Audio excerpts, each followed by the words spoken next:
जय श्री कृष्णा। राधे राधे। कार्तिक मास महात्म्य 19वां अध्याय सुनेंगे आज। इस अध्याय में हम सब महर्षि सूत जी के द्वारा पूजाओं में भाव कैसा होना चाहिए वह सुनेंगे। तो आइए सर्वप्रथम भगवान का स्मरण करते हुए सब बोलिए विष्णु भगवान की जय। ओम नमो भगवते वासुदेवाय। महाराज पृथु ने देवऋषि नारद जी से पूछा कि हे देवऋषि, प्रभु की कथाएं सुनते सुनते मुझे अपार सुख मिल रहा है। अब आप कृपा करके भगवान की पूजा किस भाव से करनी चाहिए मुझे यह बतलाइए। यह सुनकर नारद जी कहने लगे, हे राजन, भगवान तो भक्ति के भूखे हैं। इस संबंध में मैं तुम्हें एक कथा सुनाता हूँ, ध्यान पूर्वक सुनिए। एक समय की बात है कि कांतिपुर नामक राज्य में चोल नाम का एक राजा राज्य करता था। वह राजा बड़ा ही धर्मात्मा और प्रजापालक था। उसके राज्य में समस्त प्रजा सुखी एवं संपन्न थी। दरिद्र, दुखी अथवा पीड़ित कोई भी मनुष्य नहीं था। अतः उसके नाम पर ही उसके राज्य का नाम चोल पड़ गया। एक दिन राजा मंदिर में भगवान की मणि मुक्ताओं से पूजन करके वहीं एक ओर बैठ गया।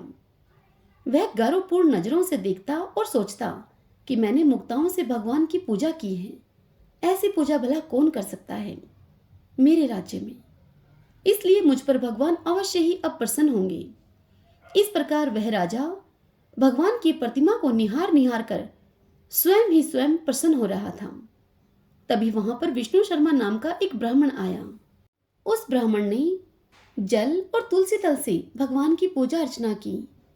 हे राजा पृथु, उसके तुलसी दलों से राजा की पूजा के मणि मुक्ता आदि सब ढक गए।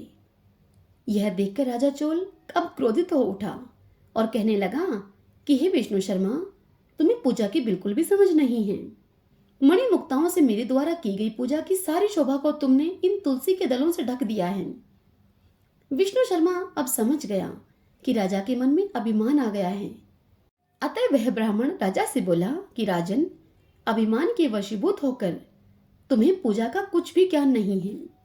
ब्राह्मण के मुख से अपने लिए ऐसे वचन सुनकर राजा अब और भी अधिक क्रोधित हो उठा और कहने लगा, अरे दरिद्र ब्राह्मण, तुम भला भगवान की पूजा के विषय में क्या जानो।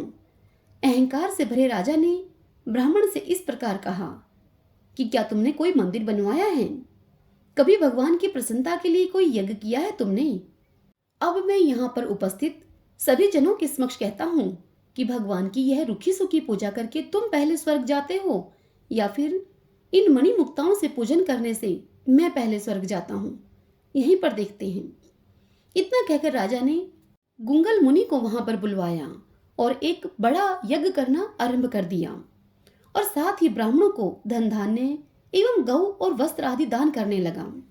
और उधर विष्णु शर्मा अपने स्वभाव के अनुसार नित्य की भांति भगवान का पूजन वंदन करता रहा। वह सदैव की भांति माघ तथा कार्तिक मास के व्रत करता, तुलसी वन को रोपण करता, एकादशियों का व्रत एवं ओम नमो भगवते वासुदेवाय इस मंत्र का जप करता। वह उठते बैठते चलते फिरते भगवान का स्मरण करता रहता। इतनी कथा सुनाकर नारद जी राजा पृथु से कहते हैं कि हे राजन, भगवान की माया बड़ी विचित्र है, इसे कोई नहीं समझ सकता। विष्णु शर्मा का पूजा पाठ ऐसे ही चलता रहा। फिर एक दिन की बात है, विष्णु शर्मा ने रसोई तैयार करके रखी।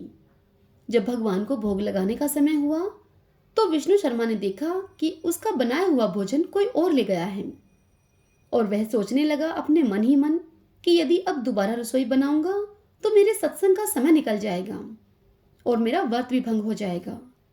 व्रत भंग होने के भय से उसने पुनः रसोई नहीं बनाई और उस रात भजन पूजन करके वह भूखा ही सो गया।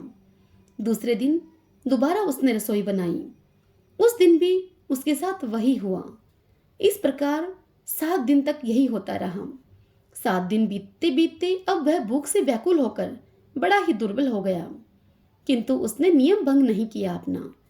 8वें दिन उसने अपने मन में सोचा कि आज मैं देखूंगा कि नित्य ही मेरा भोजन कौन उठा कर ले जाता है।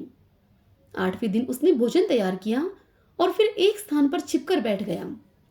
फिर थोड़ी देर में ही उसने एक दीनहीन, दुर्बल और कंकाल जैसे एक चांडाल को वहां आते हुए देखा। वह चांडाल वहां आया और भोजन उठाकर चलने लगा उस चांडाल की दशा को देखकर विष्णु शर्मा का हृदय द्रवित हो उठा। विष्णु शर्मा ने उस चांडाल से कहा कि अरे भाई, यह रूखा सूखा भोजन मत लेकर जाओ, मेरे पास थोड़ा घी भी है, वह भी तुम ले जाओ, जिससे कि तुम इस भोजन को भली भांति खा सको। ब्राह्मण की इस बात को सुनकर चांडाल भयभीत होकर भाग खड़ा हुआ, मगर शीघ्र ही वह चांडाल ठोकर खाकर वहीं पर गिर पड़ा। तब तक विष्णु शर्मा भी उसके नजदीक पहुंच गए और अपने गमछे से उस पर हवा करने लगे।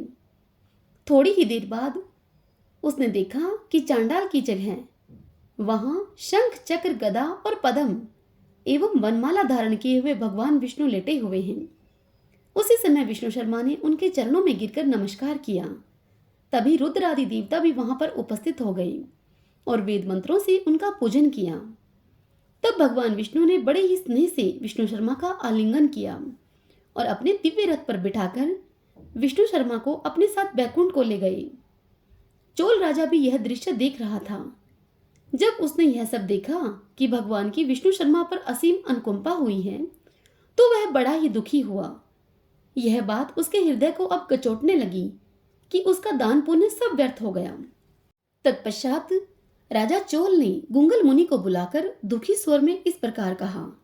राजा बोले कि हे ऋषिवर, यह सब क्या है, जिसके द्वेष के कारण मैंने इतने यज्ञ किए, इतने दान पुण्य किए, वह मेरी आंखों के सामने ही भगवान विष्णु के लोक बैकुंठ लोक को जा रहा है और मैं यहाँ उपेक्षित पड़ा हूँ। क्या मेरे यज्ञ एवं दान पुण्य सब व्यर्थ हो गए? इससे तो यही सिद्ध होता है कि भगवान यज्ञ और दान से नहीं, अचल भक्ति से प्रसन्न होते हैं। चोल राजा ने आजीवन ब्रह्मचार्य धारण किया था, अतः उनके कोई संतान नहीं थी। इसलिए हे राजा प्रथु, अपना सारा राजपाट राजा चोल ने अपने भांजे को सौंपकर और यह कहते हुए कि हे प्रभु, मुझे अचल भक्ति दे आप, वे अग्निकुंड में कूद गए। यह देखकर गुंगल मुनि ने भी क्रोध के मारे अपनी शिखा उखाड़ कर फेंकी। तब भक्तवत्सल भगवान विष्णु ने राजा के अग्निकुंड में गिरते ही उसे अपने आलिंगन में ले लिया और अपने लोक को ले गए। बैकुंठ में ले जाकर भगवान विष्णु ने विष्णु शर्मा पंडित को शील और राजा चोल को सुशील का नाम देकर अपना द्वारपाल नियुक्त कर लिया। इस प्रकार वे दोनों भगवान के साथ अब रहने लगे। हे राजा प्रथु, आज भी चोल देश में राजा का उत्तराधिकारी उसका भांजा होता है और इस घटना के बाद गुंगल गोत्रीय ब्राह्मण शिखा भी नहीं रखते हैं।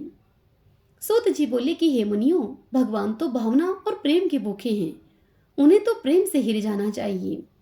श्रीमन नारायण नारायण हरि हरि, भजमन नारायण नारायण हरि हरि। ओम नमो भगवते वासुदेवाय।